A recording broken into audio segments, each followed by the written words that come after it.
You can make I love him more. It is a known thing. If you see a hat in the road, you have an overwhelming urge to kick it.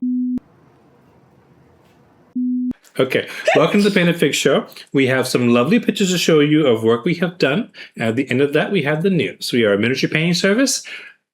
We do a lot of painting. News, not so much, but yeah. All right, first we have Deathcore Krieg. We have some Deathcore Krieg. Oh. Krieg are my favorite Imperial Guard army after, of course, the Steel Legion. For a long time, the Forge World website had this thing where you could put down in the comments after making an order. Only if you made an order. They didn't care if you didn't make an order, right? Okay. You bought something, they wanted your feedback. And you could say what you were interested in. And every time I would buy something, I would say, Great Coat Imperial Guard. Okay. Right? And I think this was a thing. I think everyone was saying Great Coat Imperial Guard. This was many years ago. Okay. I might have been your age. 20 years? I mean, 10 years? Because I'm, of course, 35. You're 35 now. I'm good authority. Right? Good authority. And then one day they went, okay, we have brought you the Deathcore of Krieg. And people lost their minds. They were incredible figures, and they were unbelievably expensive. Forge World had really cool boxes. That's the first thing that comes into mind when you say Forge World. I'm sorry. But they were the best. Not the resin. No, just the box that it came in. Their resin used to be so good. A friend of mine, a guy named Matt Bennett, he bought some Tau Tetras, which are like a small little, like a sub-piranha type vehicle. And he was so excited about the resin. He said, "Now check this out." And he threw a figure out of a 4-story building. Yeah. And we went running downstairs to find the pieces. Nothing had broken. Wow. Yeah. And now, like... You breathe the wrong way, yeah. I breathe the wrong way, right? So... Anyway, so of course they went to plastic with these guys, and everyone was super happy to have Deathcore in plastic.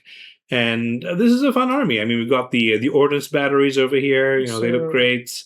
Your command squad, your commissars. You know, they're such a fun army. And it's interesting to compare the Lehman Russ battle tank with the Rogel Dorn. I mean, they're kind. You can see how they're very much the same family, but like one is like the big brother who's he was in jail for a while, and now he's out. He's got some tats and stuff. This big guy. And like the other guy's like, "Yeah, where's he hang out with?" He's like, "Yeah, nothing has changed." And the leader was like, "So did you ever kill a guy in prison?" And Rogadon just says nothing. Yeah.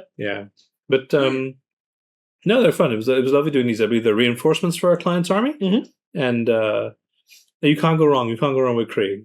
The vibe is nice. It's very like they're designed after French World War, I think, I uniforms. Oh, okay. Yeah. I mean, they look German, but they're not German at all. Yeah. Cool beans. So yeah, you have any questions about those guys? No, that's all right. All right, let's wrap it up and go to the next segment then. All right, next up we've got Chaos. We have Chaos. We have Warriors of Chaos and Beastmen Brayherds for Warhammer the Old World. We're going to do them both together because I feel we should do them both together. I think it'll be more fun. And look at these Chaos Warriors of Chaos. So the Warriors of Chaos are like dudes, right? And the Beastmen are beast dudes, right? Beast dudes, right? And those are the two armies, right? But it was really fun, seeing the older sculpts. I'm always fun to see the older sculpts. But I think the painters really had some fun with this one. Like, look at the reds and everything, how they came out. Yeah. Right? So these were fun. These figures are huge relative to other figures in the setting. Like those big, brawny, bulky dudes. It is Chaos. It is Chaos, right? So they were fun. We had a real blast painting these and seeing how they came out. And you don't see Beastmen every day. It's one of those armies that have a lot of character.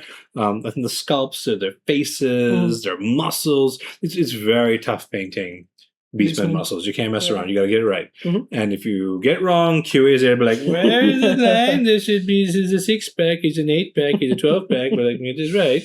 So, I love the big guy with the rock, like. Yeah, that's me when my internet doesn't work. He's a Cygor. Big dog, yeah, he's like this big, huge troll type creature. But they have like their various like gores and ungores and so on, and they have a lot of flair. I think they're one of the more interesting armies that are designed for Warhammer. Yeah. Their tactic seems to be just I will run and hit you, which is very kind of common. Yeah. It's in everything you like as well. It's a skirmish kind of thing. What do you call them? Even in wartime, what did you play? I played Night Goblins, Yes. who are not a run and hit you army necessarily. It is a chaotic army. It's They're not a chaos. chaos. They're a moronic Yeah. army. Yeah. And I You had like those- Skaven?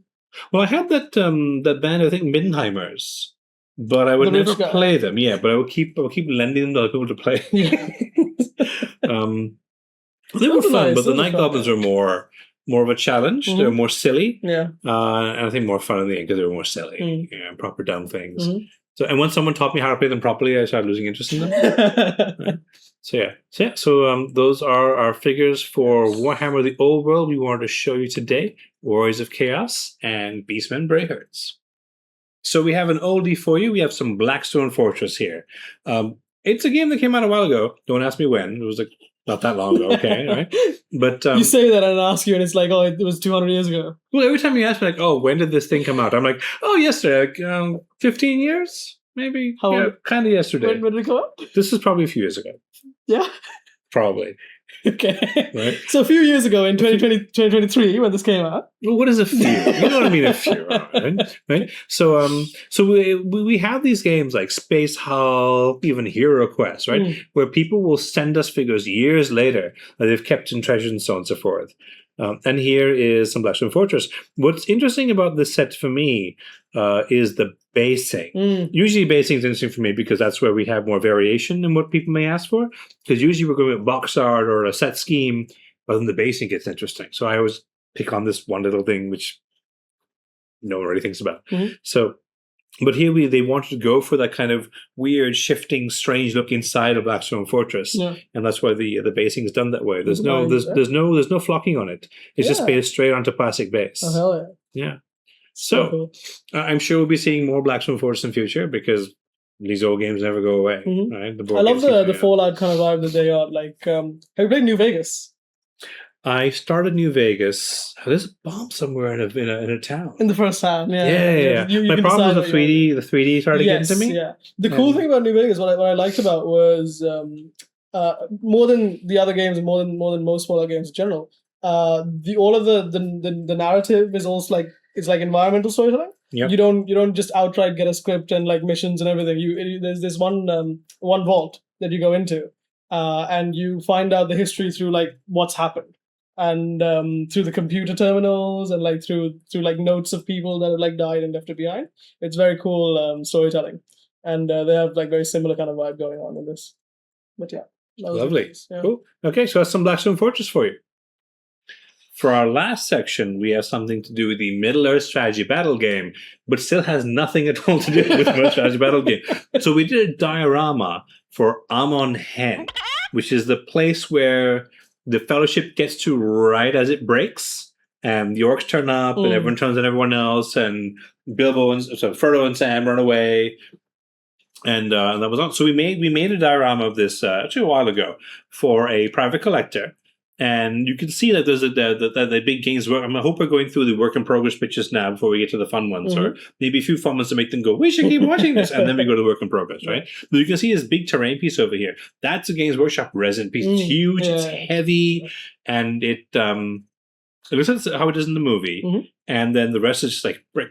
Speaking of the movie, actually, by the time I joined the company, I was just doing outside consult for 3D printing at the time, and I hadn't watched Lord of the Rings. So the entirety of the movie got spoiled because I found out one of the main characters die in the thing. So I find out in real time while they're building. Boromir. Yeah, while they're building, and it's like, oh, I know that guy from Lord of the Rings guy, and then Game of Thrones guy. Yeah. Anyway, sorry, continue. Yeah. But there's an episode of Stargate where one of this generals sitting around this table, these younger officers, and they come up with this idea for something. He goes, oh, okay, so we'll all send in a word, like one station to the next, like they do in 101 Dalmatians. And people kind of stare at him when he's talking about. He goes, like the watchtowers in Lord of the Rings. You go, oh, yeah. Right? So you heard of Stargate, right?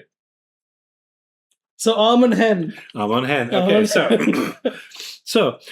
so we started with like a bunch of foam and started building up from there. The trees, they use the same kind of stuffing, the polyfill stuffing used in pillows and teddy bears. right? So if you want to make an Amon hen or a tree, you just get a teddy bear and like slash it. Hell yeah. And there you go. You can Massacre. get started, right? Yeah. So- I love the golem holding on for dear life in the side. Yes. So cute. There was a lot of fun trying to work out, and by fun I mean aggravation, Mhm. of trying out how to make a proper tree. We tried 3D printing armatures. Oh, yeah. We tried like getting wire and you hot glue over it.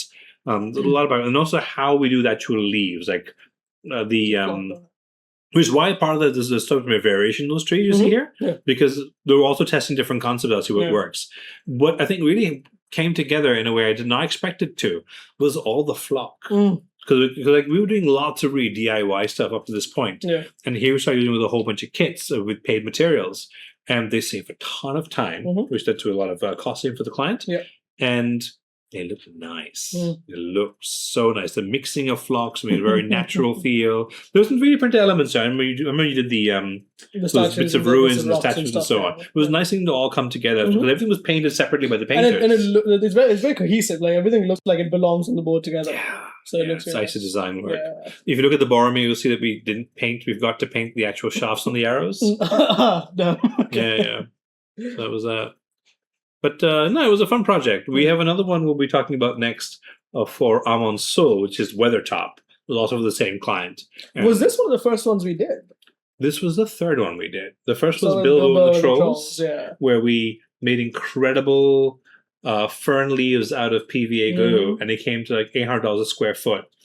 And then we're like, okay, we can't do that again. Yes. And then we just went, let's just use some store-bought materials. Oh, look, that's so much easier. Right? So the craft was behind it. But that was Amon Hen, and you can see the Fellowship are here and the little vignettes for what they're up to, where they're trying to get away, escape with their lives, being chased by a bunch of orcs, some Uruks. So cool. And that was that. I'm happy that we're getting back into dioramas for Same, ourselves. yeah. Some fun stuff. It'll be nice. I'm excited to see what we do. Cool. Welcome to the news. So, this is basically the news. So, as you know, I am now functionally retired, which means I still come to work every day and put in long hours, but I don't do anything stressful. He just crafts. I craft for about maybe half the day on a good day. Sales, QA. QA, yeah. So it's QA. Anyway, I have much less to do, but in my universe, that counts as being very, very retired. Anyway, so we have these racks that we use for the painters. Each it's like multi-story rack. It's got things so they can run their wires through and set their phones up. Places they can put their drying fans, and these racks are pretty sweet. So sweet that the trainers have said, "Shall we get rid of the racks?" And for the training, the 1.5 square meters they give each. That's a lot of feet, by the way. That they give each person to use on their table. There was a back and forth on that, and what we came to was that we would take them away from the trainees because they learn more, but they would talk to each other instead of having a big shelf and a big rack in their faces, and they collaborate more on the tables, and that's good. But the experienced painters, they get to have their big shelf and do whatever they want. So I got 3 of those racks on my table now and thought, hey, I can use them for diorama space. Turn each of them into a little diorama, like a grillet box, which I'm sure the cameraman will have a picture to show you as I say grillet box. Right. So you have no questions. You're very quiet and all that. You're an oil painting? I am... You must have questions. Sorry, I was processing the view and the rack conversation. But yes, dioramas, guys. Hell yeah. The racks that you do. So this is on this Oh.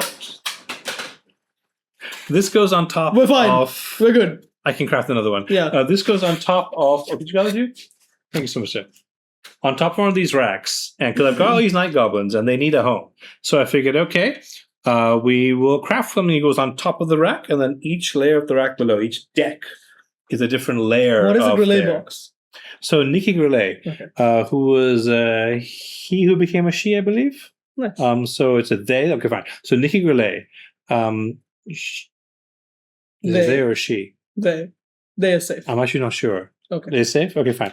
Well, Nikki Grillet came up with this lovely idea where they would take a box and they would texture the inside with bits and pieces and like terrain elements and, tissue paper or whatever, or weathering, whatever, and you can put figures in it, right? So you can use to store figures, and it is in itself its own art piece where you have a nice little box, open box, ooh, there's a small diorama in there, right? And it's amazing, and you'll have all kinds of fun with Grillet boxes. My little army transport from my Nikon from Warhammer, that's a Grillet box, right? Okay. So this sucker, it was on top of the rack, which becomes a big, X-sized Grillet box from my Nikons. Oh, yeah. Yes. What is it going to say over here? Well, over here, it's going to say keep out. Yep. This one will be no girls allowed.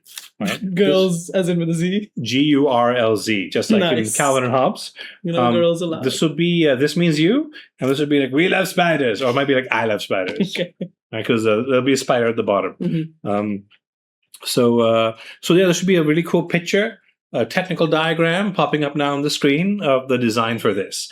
Now, I've said always about one little dumb diorama for like a little Grillet box I want to make for myself. That is not what's interesting. What's interesting is that we are getting back into doing diorama pieces and so on for YouTubing purposes. We got something to show you now. Over here, we have a trench warfare diorama board that we are building, right? And I did say a diorama board. This is not going to be like a nice proper wargaming board where you have a flat surface and you can pick up things and move them around and change it around and be practical. It's a one-time use. It's a one that we'll use it for a game, and what do we do with this? And we're going to go absolutely nuts on this thing as realistic as we can make it. It's going to capture like a World War I sort of feel, which everything with the trenches of World War Warfare. We also want to add a bit of like a modern trench warfare feel from what we're seeing in the Ukraine War. Combine those elements.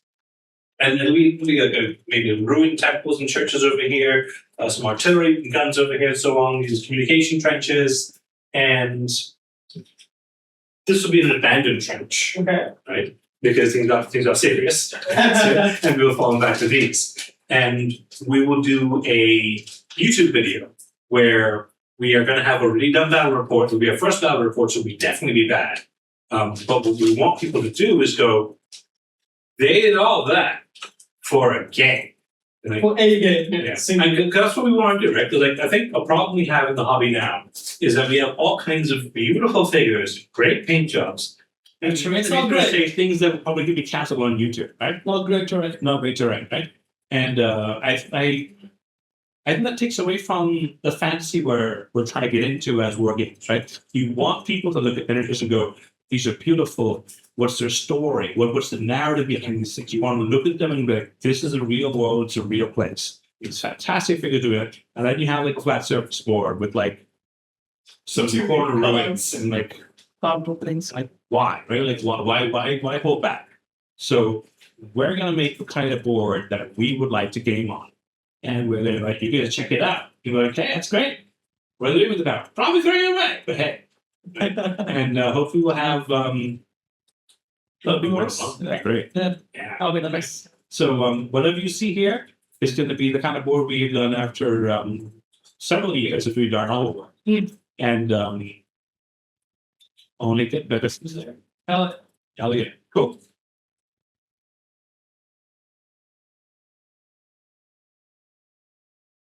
So that was the news. All right, thank you very much for watching. That was the Paintedfigs Show. That was the Paintedfigs Show. Thank you so much for your time. Please like and subscribe and leave a comment if you could. Yeah, everyone is now subscribed. Everyone. Oh. Yes. You're now subscribed. Please. Now subscribe, please. Yeah, sorry. I mean, you're now subscribed.